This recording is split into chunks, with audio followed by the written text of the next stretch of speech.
Hello students, myself doctor Ravi Saini. तो आज जो हम सेक्शन डील करेंगे वो है नेफ्रॉन। प्रीवियस जो सेक्शन थे हमने उसमें डील किया था कि जो एक्सक्रीटरी सिस्टम है उसके बारे में जनरल ओवरव्यू लिया था। सेकंड सेक्शन में हमने स्पेसिफिकली जो ह्यूमन एक्सक्रीटरी सिस्टम है उसके बारे में डिस्कस किया था, किडनी और दूसरे aspects. Today we are going to discuss about the nephron. So we know nephron is a basic structural and functional unit of kidney. Each kidney has nearly 1 million complex tubular structures called nephrons, which are the structural and functional unit. इस diagram में जो ये हम structure देख रहे हैं, it is a one nephron. तो ऐसे around 1 million nephron each kidney में प्रेजेंट होते हैं। Each nephron has two parts, the glomerulus and the renal tubule. तो यहाँ पे ये जो टफ्ट लाइक स्ट्रक्चर है एक, दिस वन इज ग्लोमेरुलस। उसके बाद में एक येलो कलर का जो सी शेप्ड है, cup shaped, it is Bowman's capsule. और उसके बाद में फर्दर जो एक कॉइल्ड स्ट्रक्चर है येलो कलर में, this one is the loop of Henle and DCT. Now glomerulus. Glomerulus is a tuft of capillaries formed by the afferent arteriole, a fine branch of renal artery. देखो, जब arteries organ की तरफ blood carry करते हैं तो generally उन arteries के नाम उन ऑर्गन्स के बेसिस पे ही होते हैं। So in case of kidney it is called renal artery. तो रीनल आर्टरी की जो स्मॉलर ब्रांचेस होती हैं उनको हम आर्टीरियोल बोलते हैं। So here is a afferent arteriole जो कि रीनल आर्टरी की कंटिन्यूशन ही होती है। फिर यहाँ पे ये टफ लाइक स्ट्रक्चर बना रही है जिसे हम ग्लोमेरुलस बोलते हैं। आफ्टर दैट इट कंटिन्यूज और emerged out as a efferent arteriole. Afferent और इफरेंट आर्टीरियल के डायमीटर में डिफरेंस है, दैट्स वाई यहाँ पे एक प्रेशर ग्रेडियंट क्रिएट होता है। इफरेंट आर्टीरियल का डायमीटर काफ़ी कम होता है, एफरेंट आर्टीरियल का डायमीटर ज़्यादा होता है। तो इस प्रेशर ग्रेडियंट की वजह से जब ग्लोमेरुलस के थ्रू ब्लड फ्लो होता है तो यहाँ पे ब्लड फिल्टर्ड होके फिर ये फर्दर पीसीटी में आगे कंटिन्यू हो जाता है। Blood from the glomerulus is carried away by the efferent arterial. Now renal tubule. The renal tubule begins with a double-walled cup-like structure called Bowman's capsule, which encloses the glomerulus.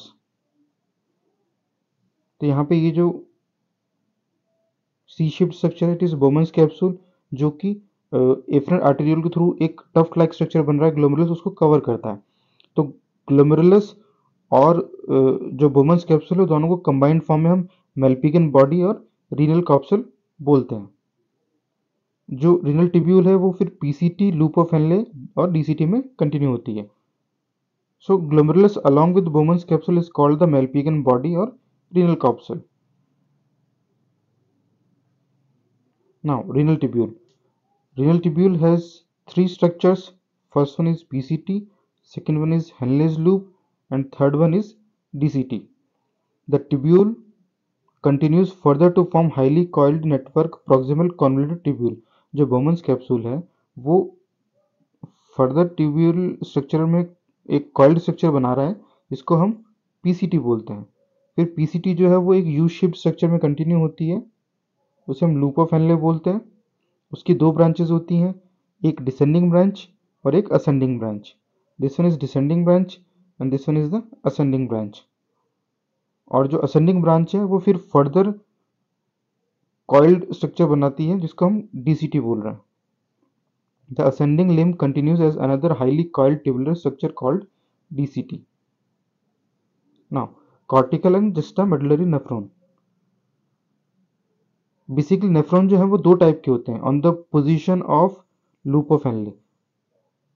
First one is cortical and second one is the juxtamedullary nephron. The Malpighian capsule, PCT and DCT of the nephron are situated in the cortical region, whereas the loop of Henle dips into the medulla. तो जो loop of Henle है उसकी position के basis पे हमने इनको दो categories में डिवाइड किया। फर्स्ट जो है कॉर्टिकल, दूसरा जेक्स्ट्रा मेडुलरी। जो कॉर्टिकल में जो लूप ऑफ हेनले है वो आउटर मेडुला तक ही लिमिटेड होता है, बट जो जेक्स्ट्रा मेडुलरी नेफ्रॉन है उसमें loop of Henle deeply inner medulla तक पोजिशन होता है। Now the last part, it is peritubular capillaries and vasa recta. जो रीनल आर्टरी से जो ब्रांचेस फिर कंटिन्यू हुई थी उसको हमने एफरेंट आर्टेरियल बोला था. This one is the renal artery. यहाँ से ये ब्रांच स्मॉल ब्रांच है, इसको हम एफरेंट आर्टेरियल बोलते हैं. This tuft like structure is called glomerulus. यहाँ से फिर इफरेंट आर्टेरियल के फॉर्म में ये बाहर आई and it made a network of capillaries. यहाँ पे हमने नेफ्रॉन का स्ट्रक्चर हटा दिया ताकि हम इसको क्लियरली विजिबल कर सकें. The efferent arteriole emerging from the glomerulus forms a fine capillary network around the renal tubule called the peritubular capillaries. A minute vessel of this network runs parallel to the Henle's loop forming U-shaped vasa recta. Vasa recta is absent or highly reduced in cortical nephrons. देखो, अगर ये जो structure है it is U shaped, जो peritubular capillaries का ये वाला structure है स्पेसिफिकली ये यू शेप्ड है, तो इसको हम वासा रेक्टा बोलते हैं. और अगर यहाँ पे नेफ्रॉन वाला स्ट्रक्चर होता तो यहाँ पे लूप ऑफ हेनले होता, तो ये जो वासा रेक्टा है उसके जस्ट पैरेलल होता है यू शेप में. इसका एक स्पेसिफिक मैकेनिज्म है जो हम आगे के सेक्शंस में डील करेंगे. काउंटर करंट मैकेनिज्म होता है.